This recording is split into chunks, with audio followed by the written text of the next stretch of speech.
Well, since 1995, when I really got informed, started getting informed, I was politically active in college, and I would say more informed than, say, the average Joe, but I was still kind of in the left-right paradigm, kind of like a mainline Ron Paul supporter.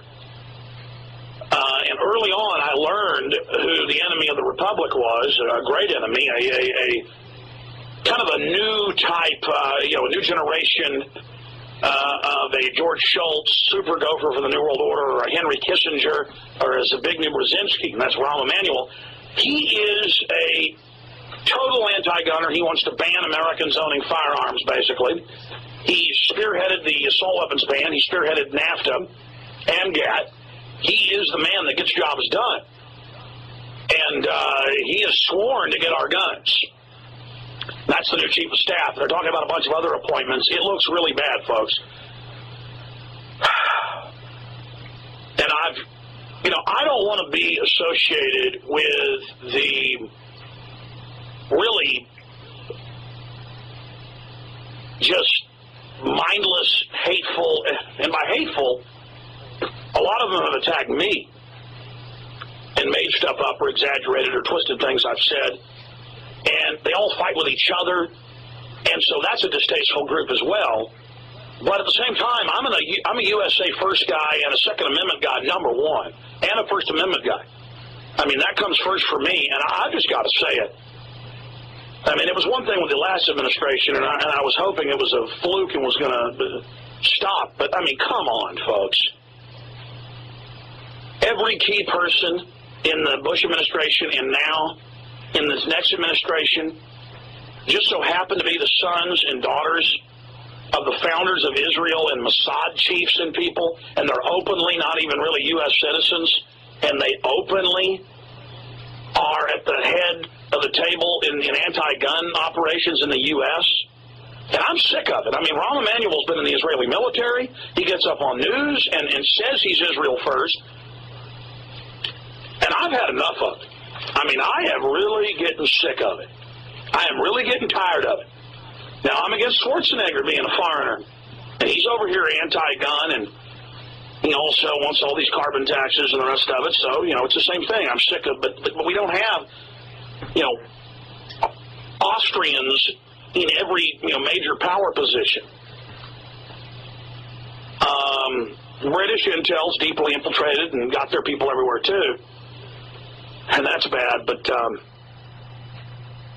I'm not going to, it's one thing to have powerful elements of the Israeli lobby all over the Bush administration and to have them being, some of the most energetic cheerleaders for the Patriot Act and torture and police state measures and warrantless spying. That's bad.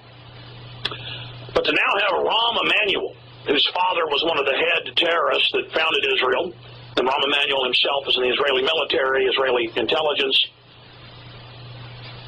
dual citizen.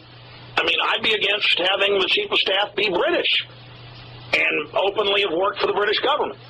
I would be against Arnold Schwarzenegger being in this cabinet, which they're talking about doing. It's bad. On its face, it's wrong. On its face, it stinks to high heaven. And in Haaretz, in the Jerusalem Post, in the agency French press, these are the headlines. Obama's choice for chief of staff puts Israel's man in the White House. And that's the headline in Israel. We run the White House. We've got the White House. I mean, but then as an American citizen, I'm not supposed to mention that.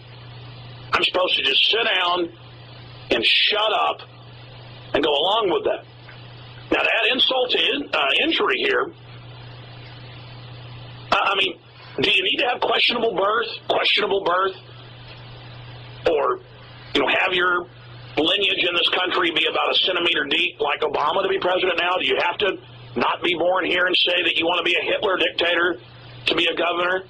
Do you have to be an open, Mossad officer like Chertoff or Mukasey or Rahm Emanuel? I mean, do you have to be a foreigner to run our government? I mean, it's not enough that Israeli government runs the company that does 98% of caller ID and phone tracking in the nation. That's been mainstream news. Is it not enough that Israel has the sole contract to, quote, guard the nuclear weapons?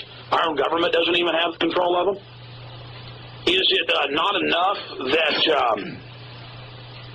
Israel had fingerprints all over 9/11?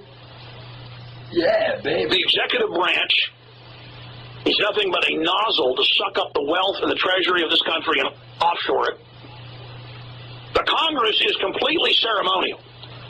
And until we start admitting the Congress has handed over its authority, was threatened with martial law when they were getting 1,000-to-1 phone calls against the banker takeover bill, and they did it because they know they're threatened with martial law, they're threatened with the media destroying them. They are ceremonial. They have been cowed. They are afraid because they know they'll be killed, they'll be set up, they'll be destroyed. They know that. This country is now under total darkness. This nation is now completely and totally under international crime syndicate control.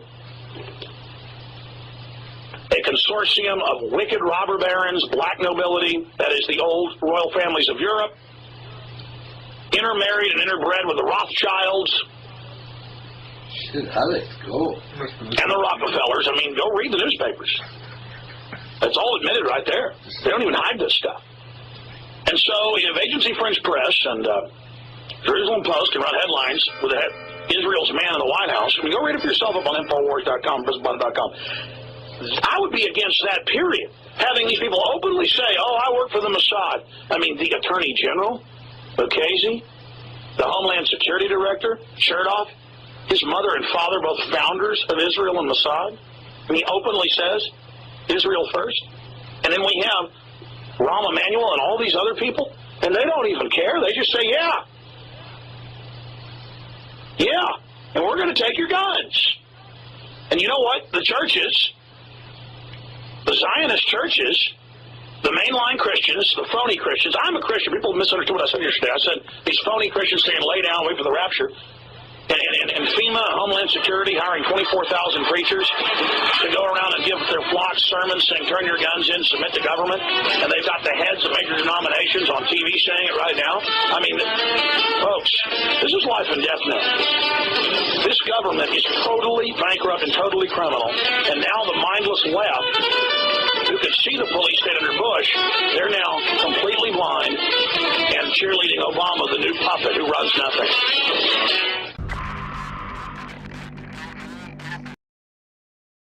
Let's talk to Scott in Mass. You're on the air, Scott. Thanks for holding.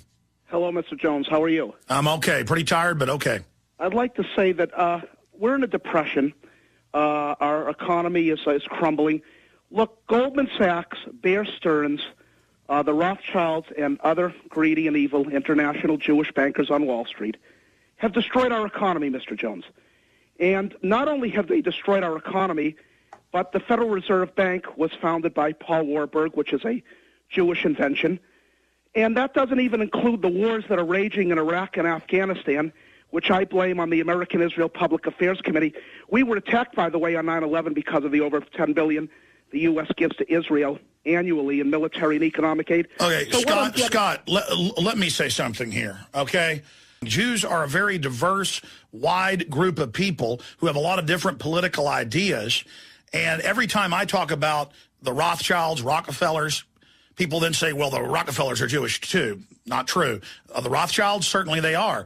People say, quit covering up for Israel just because I cover all the big corrupt forces that are out there. I mean, are you saying, sir, that every evil in the New World Order is flowing out of Jews?